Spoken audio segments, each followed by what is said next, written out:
हाय दोस्तों, मैं अनिल कुमार फिर से अपने YouTube channel Anil arts classes Sitamarhi में आप लोगों का हार्दिक स्वागत करता हूं। तो दोस्तों, प्राचीन भारतीय इतिहास के जो श्रृंखला चल रही है उसके अंतर्गत हम क्या किए थे कि आपको सिंधु घाटी सभ्यता से संबंधित जो टॉपिक थी उसको हम क्लियर किए थे। और आज का जो मेरा टॉपिक है वो आपको वैदिक सभ्यता है। तो आइए आज हम चर्चा करते हैं वैदिक सभ्यता पर। तो सिंधु घाटी सभ्यता के पतन के बाद क्या हुआ था कि आपको भारतीय धरती पर आर्यों के द्वारा एक नवीन सभ्यता बसाई गई थी जिसे वैदिक सभ्यता या आर्य सभ्यता के नाम से भी जाना गया। ठीक है, तो ये जो सिंधु घाटी सभ्यता का जो पतन हुआ था वो आपको 1750 ईसा पूर्व में हुआ था। इसके बाद क्या हुआ था कि लगभग 200 वर्षों तक भारतीय राजनीति जो थी उसमें उथल पुथल थी। इसी बीच में क्या हुआ था कि भारत में आर्यों का जो आगमन हुआ था वो आपको 1500 ईसा पूर्व में हुआ था। तो आर्यों के द्वारा जो एक नवीन सभ्यता बसाई गई थी उसी को नाम दिया गया था आपको आर्य सभ्यता या वैदिक सभ्यता। तो आइए शुरू करते हैं इस आर्य सभ्यता या वैदिक सभ्यता की। तो सबसे पहले इसका हम अवधि जानते हैं कि इसका समय क्या है। तो देखिए, वैदिक सभ्यता का जो समय है वो आपको 1500 ईसा पूर्व से 600 ईसा पूर्व है। ठीक है, तो आगे चलकर यह वैदिक सभ्यता जो था वो आपको दो भागों में बट गया था। एक जो था वो आपको पूर्व वैदिक काल या इसी को कहा जाता है ऋग्वैदिक काल, और दूसरा जो था उत्तर वैदिक काल। तो यहाँ से समय भी इसका पूछा जाता है। ठीक है, कि आगे चलकर क्या हुआ था कि वैदिक सभ्यता जो था वो दो भागों में बट गया था। तो एक का नाम जो था वो आपको पूर्व वैदिक काल था या उसी को ऋग्वैदिक काल भी कहा जाता। तो इसका समय जो था वो आपको 1500 ईसा पूर्व से 1000 ईसा पूर्व, जबकि उत्तर वैदिक काल का जो समय है वो आपको 1000 ईसा पूर्व से 600 ईसा पूर्व। तो यहाँ से प्रश्न पूछा जा सकता है कि ऋग्वैदिक काल का नाम ऋग्वैदिक काल क्यों पड़ा। तो देखिए, इसी काल में क्या हुआ था कि भारत की जो सबसे प्राचीन धर्म ग्रंथ है वेद, उसी में से एक वेद जो था ऋग्वेद, उसकी रचना जो हुई थी वो आपको पूर्व वैदिक काल में हुई थी, इसलिए इसका नाम पड़ा था ऋग्वैदिक काल। यानी कि ऋग्वेद की रचना की जो काल है 1500 ईसा पूर्व से लेके 1000 ईसा पूर्व। फिर अन्य जो तीन वेद है आपको यजुर्वेद, सामवेद और अथर्ववेद, इसकी जो रचना हुई थी उत्तर वैदिक काल में, यानी कि उत्तर वैदिक काल का जो समय है वो आपको 1000 ईसा पूर्व से 600 ईसा पूर्व है। अब हम बात करते हैं कि ये जो वैदिक सभ्यता है इसके निर्माता कौन थे। तो वैदिक सभ्यता के जो निर्माता थे वो आपको आर्य थे, और आर्य का मतलब होता है श्रेष्ठ अथवा कुलीन। तो यहाँ से हम कह सकते हैं कि श्रेष्ठ का मतलब क्या होता है, तो ऊंचा होता है। तो ऊंचा कैसे, तो जाति के आधार पर नहीं बल्कि भाषा के आधार पर। ठीक है, यानी कि आर्य जो थे वह भाषा के आधार पर क्या थे, उच्च थे। ठीक है, तो आर्य का अर्थ क्या होता है, श्रेष्ठ अथवा कुलीन होता है। आर्यों की जो भाषा थी वो आपको संस्कृत थी। तो इस चीज को भी आपको याद रखना है कि आर्यों की भाषा क्या थी, तो वो आपको संस्कृत थी। ठीक है, और ये जो वैदिक सभ्यता है वह आपको एक ग्रामीण सभ्यता थी। ठीक है, जबकि सिंधु घाटी सभ्यता जो थी वो आपको नगरीय सभ्यता थी। तो यहाँ पर देखिए क्या हुआ कि ये जो सिंधु घाटी सभ्यता है उसका समय 2500 से लेकर आपको 1700 क्या है 50 बीसी है। तो यह सभ्यता आपको नगरीय थी। देखिए उल्टा हो रहा है यहाँ पे। ठीक है, यानी कि यह नगरीय सभ्यता थी, जबकि बाद में जो विकसित सभ्यता हुई वो आपको ग्रामीण सभ्यता हुई। तो यहाँ पर क्या है कि आपको इतिहास में थोड़ा उलझ है। क्या है, उलझ है, क्योंकि हम सब जानते हैं कि नगरों का जो विकास होता है वो आपको क्या होता है, गांव से होता है। लेकिन यहाँ पर उल्टा हुआ। क्या हुआ, उल्टा हुआ। पहले क्या हुआ कि आपको नगरीय सभ्यता का उद्भव हुआ और बाद में चलकर क्या हुआ कि ग्रामीण सभ्यता यानी कि उद्भव हुआ।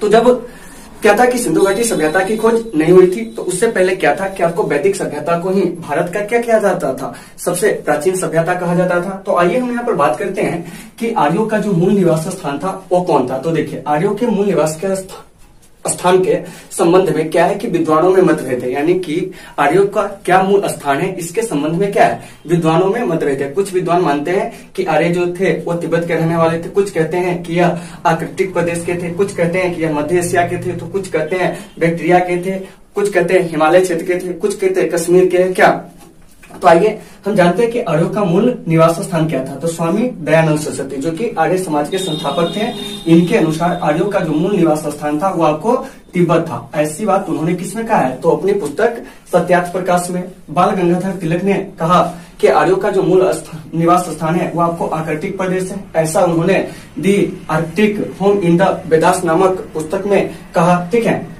आर्कटिक प्रदेश कहने का मतलब हुआ कि आपको यानी कि ये वाले प्रदेश, ठीक है, यानी कि ग्लोब पर जो उत्तर का ये जो साइड है वही आपको क्या है, आर्कटिक प्रदेश है। तो बाल गंगाधर तिलक के अनुसार आर्यों का जो मूल निवास स्थान था वो आपको आर्कटिक प्रदेश था, और उन्होंने इसकी चर्चा जो किया था किस पुस्तक में, तो the Arctic home in the Vedas में। उसके बाद मैक्स मुलर के अनुसार आर्यों का मूल निवास स्थान जो था मध्य एशिया। तो देखिए सबसे ज्यादा जो मान्य है, ठीक है, वो आपको मैक्स मुलर के द्वारा दिए गए सिद्धांत को ही माना जाता है, क्योंकि आर्यों की बहुत सारी ऐसी राजनीतिक आर्थिक प्रणाली जो थी वो आपको क्या था कि मध्य एशिया से मिलता जुलता है। इसीलिए सबसे ज्यादा जो मान्य है वो क्या है कि मैक्स मुलर के अनुसार दिया गया जो मध्य एशिया का सिद्धांत है वही है। तो आर्यों का जो मूल निवास स्थान है वो क्या है, तो मध्य एशिया। वहीं जीजी रोड के अनुसार ऐसा माना जाता है कि आर्यों का जो मूल निवास स्थान था वह बैक्टीरिया था, यानी कि यूनानी प्रदेश से थे, ठीक है।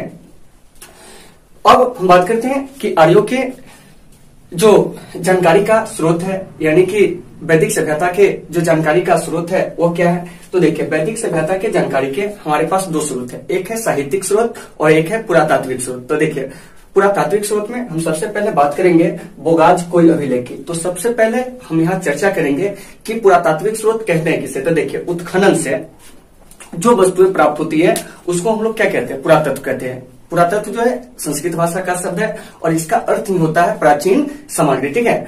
तो पुरातात्विक स्रोत में क्या है कि बोगाज कोई अभिलेख मिला है, जो कि यह अभिलेख 1400 बीसी का है, क्योंकि एग्जाम में ये भी क्वेश्चन पूछा जाता है कि बोगाज कोई अभिलेख जो है वह कब का है, तो 1400 बीसी का है, और यह मध्य एशिया का क्या है, अभिलेख है। तो इसमें क्या है कि आपको इंद्र, वरुण, मित्र, सोम, बृहस्पति आदि देवताओं के नाम का क्या किया गया, उल्लेख किया गया है। तो इससे पता चलता है क्या कि ये जो वैदिक सभ्यता थी, इस वैदिक सभ्यता में प्राकृतिक देवता का क्या था, बड़ा ही महत्वपूर्ण स्थान था। और इन प्राकृतिक देवताओं को 3 वर्गों में बांटा गया था। कोई अंतरिक्ष का देवता था, तो कोई पृथ्वीवासी देवता था, तो कोई आकाशवासी देवता था, ठीक है। तो इन बोगाज कोई अभिलेख से भी हमें क्या होती है कि आर्यों के बारे में जानकारी मिलती है। इसके अलावा गौड़िक मृदभांड, ठीक है, जो कि आपको ऋग्वैदिक काल का क्या है कि मृदभांड है। मृदभांड करने का मतलब हुआ कि मिट्टी का वर्तन, ठीक है, इसको ओसीपी भी कहा जाता है। वहीं आपको चित्रित धूसर मृदभांड जिसको पीजीडब्ल्यू भी कहा जाता है, और यह आपको ऋग्वैदिक काल में आपको उत्तर वैदिक काल का हो जाएगा। किस काल का हो जाएगा, उत्तर वैदिक काल का, ठीक है। तो इस चीज को भी आपको याद रखना है कि ये जो चित्रित धूसर मृदभांड है वो किस काल का है, उत्तर वैदिक काल का। तो इस प्रकार से हम क्या देखें कि पुरातात्विक स्रोत में आपको बोगाज कोई अभिलेख और आपको गौड़िक मृदभांड, चित्रित धूसर मृदभांड, इन सबों से हमें क्या होती है कि वैदिक काल के बारे में जानकारी मिलती है। अब आइए अब हम बात करते हैं साहित्यिक स्रोत में। तो साहित्यिक स्रोत में क्या है कि आपको वेद जो है वह क्या है कि वैदिक सभ्यता के अध्ययन का महत्वपूर्ण स्रोत है, ठीक है। क्योंकि वेद की जो रचना हुई थी वो आपको वैदिक काल में हुई थी, यानी कि 1500 ईसा पूर्व से लेके आपको 600 ईसा पूर्व के बीच में ही क्या हुआ था कि वेद की रचना हुई थी। तो वेद जो है भारत का सबसे प्राचीन धर्म ग्रंथ है, और वेद जो है, इस वेद शब्द की जो उत्पत्ति हुई है वो आपको संस्कृत भाषा के वेद शब्द से हुई है, और वेद का अर्थ होता है पवित्र और आध्यात्मिक ज्ञान। तो आइए हम बात करते हैं कि भारत के जो सबसे प्राचीन धर्म ग्रंथ है वो कौन है, वेद है। और वेद है कितने, तो 4 है। एक ऋग्वेद, दूसरा जो है आपको यजुर्वेद, तीसरा सामवेद और चौथा जो है अथर्ववेद, ठीक है। तो सबसे पहला वेद जो हुआ, सबसे प्राचीन वेद जो हुआ वह ऋग्वेद, सबसे बाद का जो वेद हुआ वो आपको अथर्ववेद। तो आइए चर्चा करेंगे सबसे पहले हम ऋग्वेद के बारे में। तो ऋग्वेद क्या है कि आपको सबसे प्राचीन वेद है, और इसके जो संकलन करता थे वह आपको महर्षि वेदव्यास थे। तो आपको इस चीज को भी याद रखना है कि वेद के संकलन करता कौन थे, महर्षि वेदव्यास थे। इस ऋग्वेद में आपको मंडलों की जो संख्या है 10 है, सूक्त की संख्या जो है 1028 है। तो 1028 से कैसे, तो 11 वालखिल्य पाठ सहित, मतलब कि 11 सूक्त ऐसे है जिसको क्या हुआ था बाद में ऋग्वेद में जोड़ा गया था। इसके अलावा 10,462 ऋचाएं हैं, ठीक है। तो इस चीज को भी आपको याद रखना है कि ऋग्वेद में ऋचाओं की संख्या कितनी है, 10,462, मंडल कितने हैं 10 है, सूक्त कितने हैं 228, जो कि आपको 11 वालखिल्य पाठ सहित है, ठीक है। अब हम बात करते हैं कि ऋग्वेद में क्या है कि इंद्र के लिए आपको 2800 श्लोकों का प्रयोग किया गया। याद रखिएगा कि ऋग्वेद में इंद्र के लिए कितने श्लोक का प्रयोग किया गया है, 2800, यानी कि 2800 ऋचाएं जो है ऋग्वेद में वह केवल इंद्र को समर्पित है। वहीं आपको दूसरे ऋचाएं जो है वो आपको अग्नि को समर्पित है, ठीक है। तो इस चीज को भी आपको याद रखना है, क्योंकि ये क्वेश्चन पूछे जाते हैं कि ऋग्वेद में इंद्र के लिए कितने श्लोकों का प्रयोग किया गया है, 2800, जबकि आपको अग्नि के लिए कितने श्लोकों का प्रयोग किया गया है, तो 2 से, ठीक है। अब अब क्या है कि ऋग्वेद का पहला और 10वां मंडल जो था वो आपको बाद में जोड़ा गया था, ठीक है। ये सबसे ज्यादा इंपॉर्टेंट है, आप इसको याद रखिएगा कि ऋग्वेद का पहला मंडल और 10वां मंडल सबसे बाद में जोड़ा गया था। वहीं इसके तीसरे मंडल में गायत्री मंत्र का उल्लेख है और इस गायत्री मंत्र के जो रचयिता थे वो आपको महर्षि विश्वामित्र थे, ठीक है। और ये जो गायत्री मंत्र है आपको सूर्य देवता सावित्री को क्या है समर्पित है।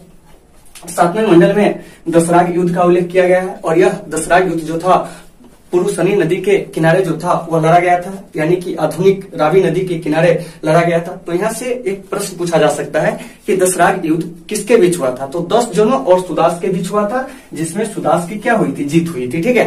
तो 7वें मंडल में किसकी चर्चा है, दशराग युद्ध का। दशराग युद्ध किसके बीच लड़ा गया था, 10 जनों और सुदास के बीच लड़ा गया था और इसमें विजयी कौन रहा था, सुदास। वहीं 8वें मंडल में ऋग्वेद के क्या है कि हस्तलिखित ऋचा है जिसको खिल कहा जाता है। तो यहाँ से इस चीज को भी याद रखिएगा कि खिल क्या है। तो देखिए ऋग्वेद के 8वें मंडल में क्या है कि हस्तलिखित ऋचा है जिसे क्या कहा जाता है, खिल कहा जाता है। वहीं आपको 9वें मंडल में देवता सोम का उल्लेख है। 10वें मंडल में आपको वर्ण व्यवस्था का उल्लेख है, यानी कि ऋग्वेद के 10वें मंडल के पुरुष सूक्त में क्या है कि आपको यानी कि वर्ण व्यवस्था का क्या किया गया है, उल्लेख किया गया है। और इस वर्ण व्यवस्था के अनुसार हमारे समाज में क्या थे कि 4 वर्ण थे, ठीक है। तो देखिए सबसे पहले जो थे वो आपको ब्राह्मण थे, ठीक है। उसके बाद दूसरे नंबर पर जो थे वो आपको क्षत्रिय थे। तीसरे नंबर पर आपको वैश्य को रखा गया था और चौथे नंबर पर जो थे वो आपको शूद्र थे, ठीक है। तो अगर आपसे यहाँ से प्रश्न पूछा जाता है कि बताइए कि ऋग्वेद के किस मंडल में वर्ण व्यवस्था को उल्लेख है, 10वें मंडल में, ठीक है। किस सूक्त में, पुरुष सूक्त में। इसके अनुसार ब्राह्मण, क्षत्रिय, वैश्य और शूद्र थे, ठीक है। तो इसमें ऐसा कहा गया था कि ब्राह्मण की उत्पत्ति परम पुरुष ब्रह्मा के मुख से हुई है, क्षत्रिय की उत्पत्ति जो है उनकी भुजाओं से हुई है, वैश्य की उत्पत्ति उनकी जांघाओं से हुई है, शूद्र की उत्पत्ति जो है उनके पैरों से हुई है। तो सबका कार्य भी यहाँ पर क्या कर दिया गया था, बांट दिया गया था, ठीक है। अब आइए अब हम चर्चा करते हैं यजुर्वेद की, ठीक है, क्योंकि यह दूसरा वेद है। इस चीज को भी आपको याद रखना है कि यजुर्वेद कौन सा वेद है, तो दूसरे नंबर का वेद है, ठीक है। ये जो यजुर्वेद है, इस यजुर्वेद में क्या है कि यज्ञ संबंधी मंत्रों का क्या किया गया है, संग्रह किया गया है और यह आपको गद्य और पद्य दोनों में रचित है। और इसके 2 भाग है, एक जो है उसका नाम है आपको कृष्ण यजुर्वेद, ठीक है, और दूसरा जो है उसका नाम है आपको शुक्ल यजुर्वेद, ठीक है। याद रखना है आपको कि यजुर्वेद 2 भागों में क्या है बांटा गया इसको, एक जो है कृष्ण यजुर्वेद और एक जो है शुक्ल यजुर्वेद। तो कृष्ण यजुर्वेद जो है वो आपको उत्तर भारत में प्रचलित है, जबकि शुक्ल यजुर्वेद जो है वो आपको दक्षिण भारत में क्या है, प्रचलित है। तो यहाँ से एक प्रश्न पूछा जाता है कि बताइए कि यजुर्वेद जो है वो क्या है कि गद्य और पद्य में रचित है। इसके 2 भाग कौन कौन है, तो आपको कृष्ण यजुर्वेद, शुक्ल यजुर्वेद, ठीक है। अब आइए यहाँ से एग्जाम में एक प्रश्न ऐसे पूछे जाते हैं कि कौन सा वेद है जो गद्य और पद्य दोनों में रचित है, तो वो कौन सा है, यजुर्वेद, ठीक है। और इसमें है क्या, तो ये संबंधी मंत्रों का संग्रह है। उसके बाद हम बात करते हैं सामवेद की, ठीक है। तो सामवेद जिसे भारतीय संगीत का जनक कहा जाता है, याद रखिएगा कि सामवेद को क्या कहा जाता है, भारतीय संगीत का जनक, क्योंकि सबसे पहले संगीत के 7 स्वरों का जो उल्लेख है सबसे पहले सामवेद में है। और आप लोग जानते होगा कि संगीत के जो 7 स्वर होते हैं वो क्या होता है, सा रे ग म प ध नि, ठीक है। यानी कि यह 7 स्वर होते हैं और इन 7 स्वरों का उल्लेख किसमें है, सामवेद में है, इसीलिए सामवेद को भारतीय संगीत का जनक कहा जाता है। अब हम बात करते हैं अथर्ववेद की, ठीक है। तो ये जो अथर्ववेद है इसको ब्रह्म वेद भी कहा जाता है और भेषण वेद भी कहा जाता है। तो आपको याद रखना है, ठीक है, कि किस वेद को आपको ब्रह्म वेद और भेषण वेद कहा जाता है। तो वो कौन सा वेद है, अथर्ववेद है, ठीक है। और अथर्ववेद में किसका उल्लेख है, तो आपको तंत्र, मंत्र, जादू, टोना, इन सारी चीजों का जो उल्लेख है वो किसमें है, तो आपको अथर्ववेद में है। और अथर्ववेद में आपको आयुर्वेदिक औषधियों का भी क्या किया गया है, उल्लेख किया गया है। तो यहाँ से हम क्या जाने कि आज जो मेरा यह टॉपिक था, इस टॉपिक में हम क्या किए कि आपको वैदिक सभ्यता का समझिए परिचय किए, क्या किए हैं, परिचय किए। अब जो हमारी अगली क्लास होगी उस अगली क्लास में हम क्या करेंगे कि पूर्व वैदिक काल का अलग से पढ़ेंगे, ऋग्वैदिक काल के बारे में अलग से पढ़ेंगे। इसके अलावे इन कालों में जो भी साहित्य की रचना हुई उन साहित्यों के बारे में भी हम क्या करेंगे, अलग से पढ़ेंगे, ठीक है। तो दोस्तों मुझे उम्मीद है ये टॉपिक आपको आज आसानी से समझ में आ गई होगी। अगर आपको इस टॉपिक में कहीं से किसी प्रकार की समस्या होती है तो आप हमें कमेंट करके बताएं, हम आपकी समस्या का हर संभव समाधान करने का प्रयास करेंगे। तो दोस्तों आज की इस क्लास को हम यहीं पे समाप्त करते हैं, फिर मिलते हैं अगले क्लास में। जब तक के लिए आप सबों से शुभ विदाई, take care all of you.